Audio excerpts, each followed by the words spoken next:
How you doing today, people? This is NC Bushcraft here. I'm not in the view, but I'll try to get in the view here. This is just a cutting tools review. It's just some of the cutting tools I have. It's not all of them, definitely not all of them, but it's just some of them. I'm gonna get out of the picture here now, but I'm gonna show you some of them. We got a mixture here. We got our Bushcraft blades. We got a few small knives, multi-tools, saws, axes. We just got a plethora of different cutting tools, and we're going to go over some of them. And we're going to give you our opinion on some of these tools and go from there. So first we're going to start off with the bush knives. This is a Benchmade Bushcrafter. This has a beeswax coating on it for waterproofing. This is a firesteel.com Gobspark, and this is the Benchmade Bushcrafter. Really nice knife, keeps a good sharp edge. Scandi. I got a orange lanyard on it there for when if I drop it in the bush at night. You can see it's got green handle, red liners, really thick full tang. You can see the Scandi edge there. Benchmade. It's a really nice knife. This is one of the ones I use for my task in the bush. Like I said, we're going to go over the case it comes in. This is the standard case the Bushcraft 162 comes in. It is just a leather holster. It's got a fire steel loop. I got the Gobspark in there right now. We're going to put it back in there and continue. Really nice knife. Price point for this knife is about 200 bucks plus shipping. So that's the Benchmade, the Bushcraft. This is the Condor Mini Woodlaw. I got a orange lanyard up there.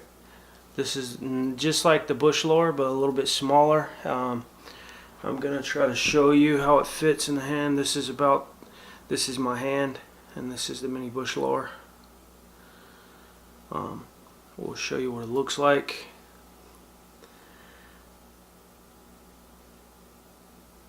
On the blade it has Condor on one side and El Salvador on the other. It's made in El Salvador. Brown handle, full tang. This is a sharp little knife. It's a good backup. The case it comes in is just like all Condor cases. It's really nice, really well made. The stitching's good. It's just a good little case. It's a belt loop on it, and it goes right in there, and this is how it looks in the case.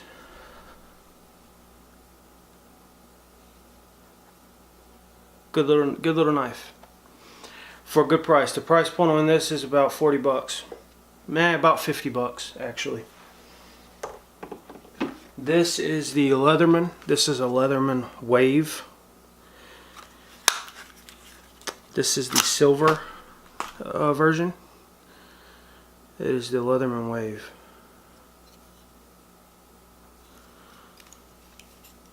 I don't know all the specs on this knife. I know it is a really good knife. Comes with pliers, wire cutters, wire strippers, and on the blade, it has the little lock thing where you've got to press this to pull the knife to get the knife back in. Oh, it's got to be open. Okay, so you got to have the whole thing closed to use the knife. That is the main knife.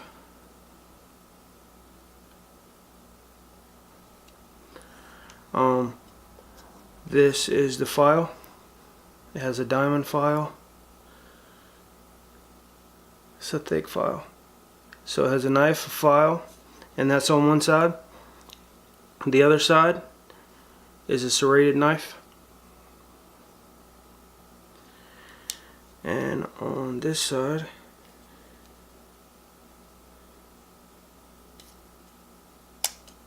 is a saw. And this saw is mean. This is a mean saw. It is perfect for bush chores, whittling, spoons, cutting, anything I use for a saw.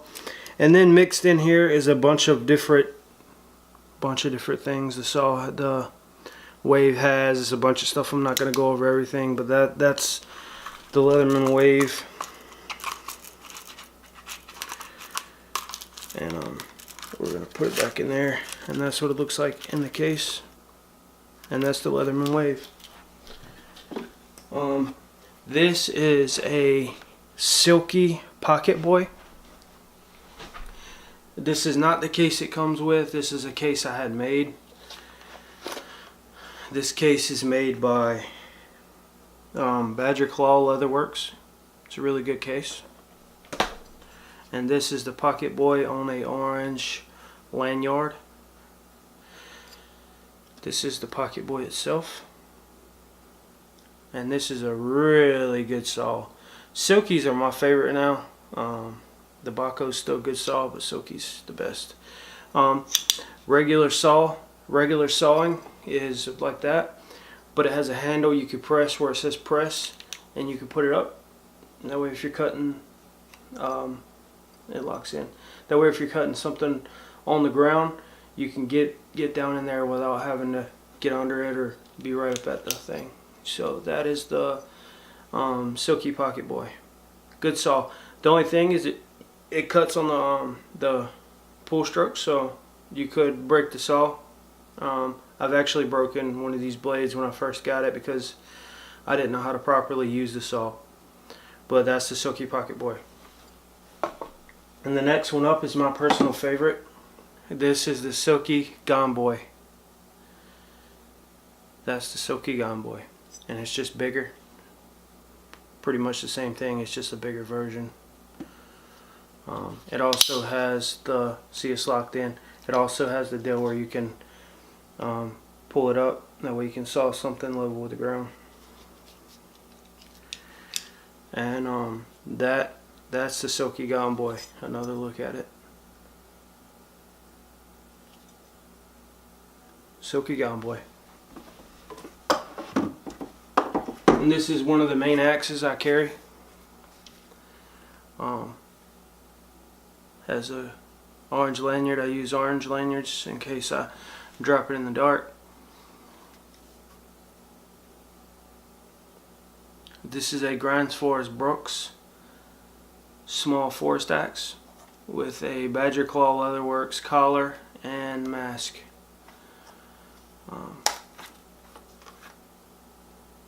This axe is sharp.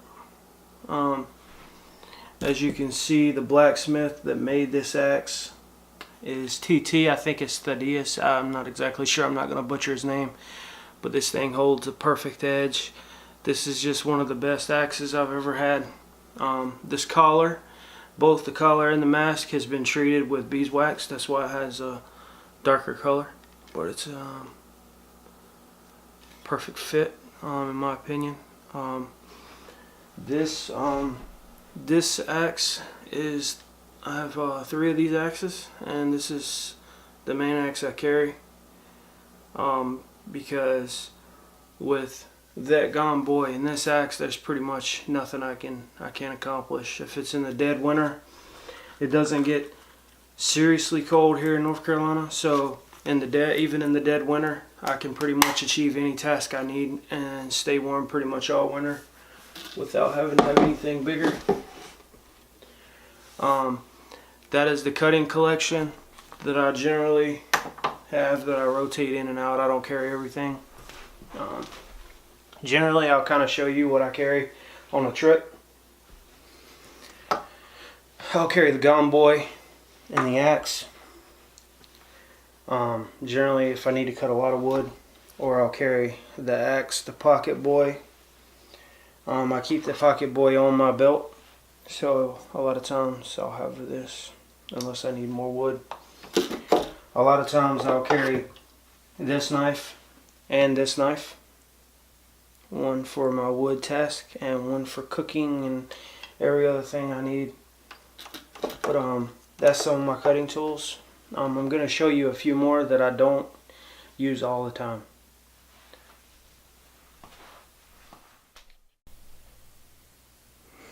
Guys, this is the Silky Bigboy. This saw is one of the bigger versions. I'm not going to be able to fit it in frame, but this is the Silky Bigboy, and it is a 210. I think it's the 210. Yeah, it's the Silky Bigboy 2000 6.5 professional, and it's of course made in Japan.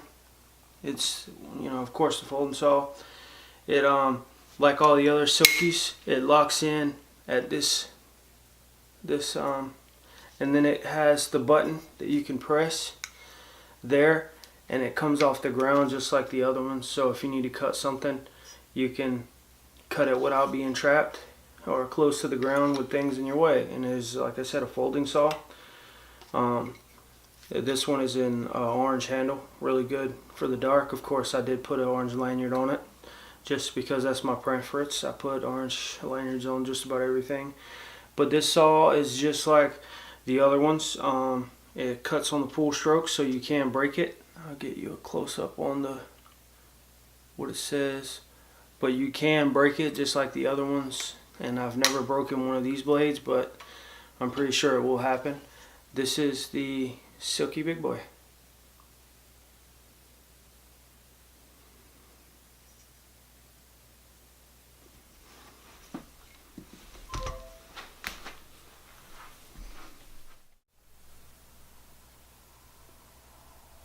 And guys, since we're on cutting tools and whatnot, I do have a Strapman special. This is the Strapman Packers version. It's the Strapman something. I actually forget the name.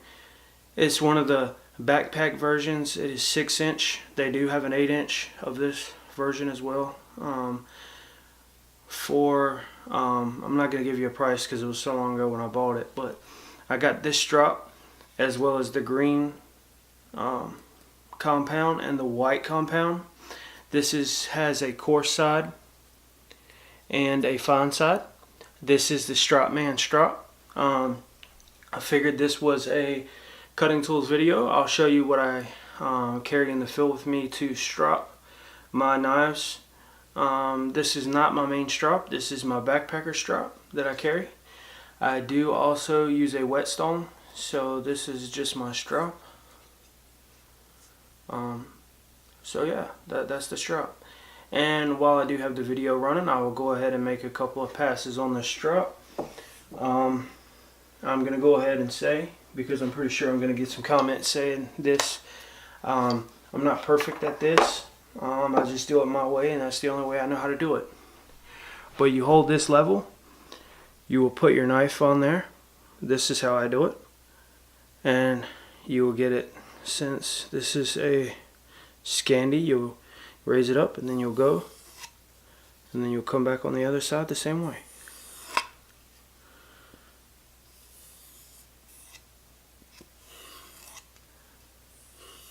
I do realize I could cut my finger like this because the size of the strap, but I'm not really worried about it, so because my fingers are off of this. So I go back the same way on the green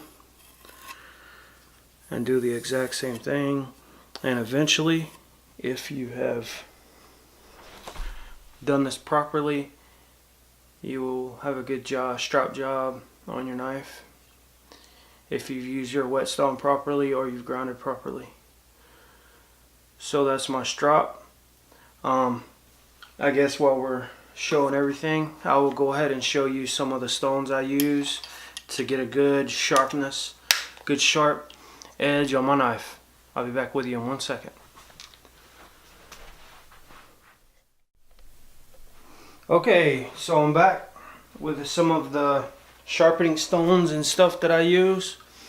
Since I said sharpening stones, we're going to start off with this one.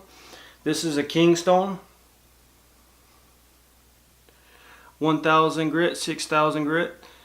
That is the fine side and that is the coarse side. This is a wet stone, so you will soak it in water prior to use.